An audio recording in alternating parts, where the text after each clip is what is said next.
Hello friends, welcome to my YouTube channel. इस video में हम लोग रिमाइंडर का क्वेश्चन लाए हुए हैं। देख सकते हैं 247 नंबर क्वेश्चन क्या दिया हुआ है। एक संख्या में क्रम से 2, 3, 5 से भाग देने पर शेष क्रम से 1, 2, 3 बचता है तो पूर्ण शेष क्या होता है। तो इसका ट्रिक ये होता है कि पहले आप लोग क्या कीजिए, पहले संख्या निकालना होता है। ठीक है, पहले आप लोग क्या करना होगा, पहले संख्या निकालना होगा। ठीक है, तो संख्या निकालने के लिए क्या करना पड़ेगा आपको, जैसे कि यहाँ पे भाग दिया हुआ है, जो संख्या देने वाला है, जो भाजक दिया हुआ है हम लोगों का 2, 3, 5 और शेषफल दिया हुआ है 1, 2, 3। तो कुछ इस तरह से हम लोगों को लिख देना पहले हम लोगों को भाजक लिख देना है 2, 3 और 5, ऐसे लिख देना है। ठीक, और ऐसे से कर देना है।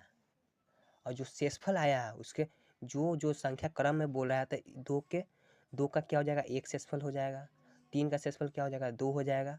और 5 का शेषफल क्या हो जाएगा, 3 हो जाएगा। तो हम लोगों को क्या करनी है, सबसे पहले यहाँ पे शेषफल कुछ भी अपने तरीके से जो कम हो वो मान लेने, जिसका हम लोगों का कैलकुलेशन आसान होता है। यहाँ पे 0 मान लेते हैं और यहाँ से गुना कर देते हैं और यहाँ से प्लस कर देंगे तो कितना हो जाएगा, 5 में 0 से गुना करेंगे 0 और 3 जोड़ देंगे तो कितना हो जाएगा, 3 हो जाएगा।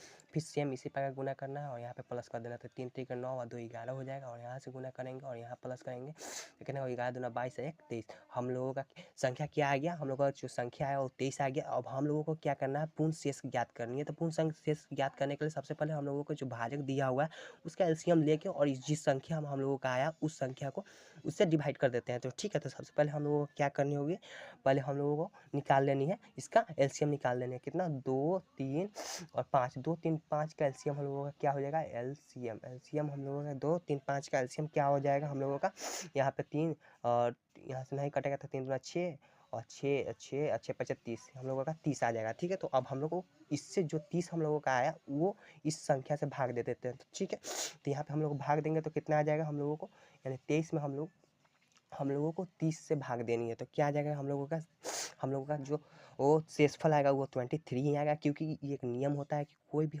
यदि हर छोटा हो और मतलब हर बड़ा हो और अंक छोटा हो तो भागफल जो आता है हम लोगों का हमेशा अंश ही हो जाएगा। इसीलिए हम लोगों का जो आंसर होगा क्या होगा, हम लोगों का आंसर होगा वो 23 ही हम लोगों का आंसर राइट आंसर हो जाएगा। ठीक है, ये देखिए हम लोगों का आंसर हो जाएगा सी, करेक्ट आंसर। ऐसे ही वीडियो लाते